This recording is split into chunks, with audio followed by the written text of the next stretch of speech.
పొత్తుల్లో భాగంగా ముందుగా ఒక ప్యాకేజీ ఇచ్చి ఒక దత్తపుత్రుని తెచ్చుకున్నాడు ఈ పెద్ద మనిషి చంద్రబాబు నాయుడు.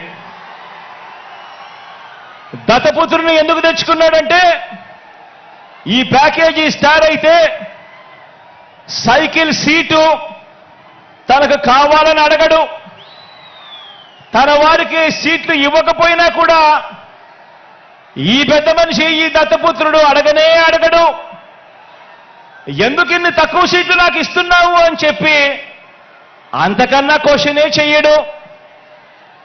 కావాలంటే తాను తాగుతా ఉన్న టీ గ్లాస్ కూడా బాబుకే ఇచ్చేస్తాడు. చంద్రబాబు సిట్ అంటే కూర్చుంటాడు, చంద్రబాబు స్టాండ్ అంటే నిలబడతాడు. సైకిల్ను ఎప్పుడు దిగమంటే అక్కడ దిగుతాడు, ఎప్పుడు సైకిల్ను తోయమంటే అప్పుడు తోస్తాడు. పొత్తుల్లో ఉండమంటే పొత్తుల్లో ఉంటాడు, విభేదించినట్టు డ్రామాలు ఆడమంటే రక్తి కంటిచ్చే డ్రామా కూడా ఆడుతాడు. వెనకటికి చంద్రబాబు నాయుడు లాంటి నాయకుడిని ఎవరో అడిగారట. వెనకటికి చంద్రబాబు నాయుడు గారి లాంటి నాయకుడిని ఎవరో అడిగారట, అయ్యా పరిపాలన చేసేవారు కలకాలం గుర్తుండాలంటే ఎలాంటి పనులు చేయాలి అని చెప్పి అడిగారట. ఎలాంటి పనులు చేస్తే కలకాలం గుర్తుండిపోతాం ప్రజల్లో అని చెప్పి అడిగారట. అప్పుడు ఆ బాబు ఏం చెప్పాడంటే, ప్రజలకు అన్నం పెడితే అరిగిపోతుంది, ప్రజలకు చీర కొని పెడితే చిరిగిపోతుంది, ప్రజలకు ఇల్లు కట్టిస్తే కూలిపోతుంది, కర్రు కాల్చి వాత పెడితే మాత్రమే ప్రజలకు కలకాలం గుర్తుంటుందని ఆ బాబు చెప్పాడట.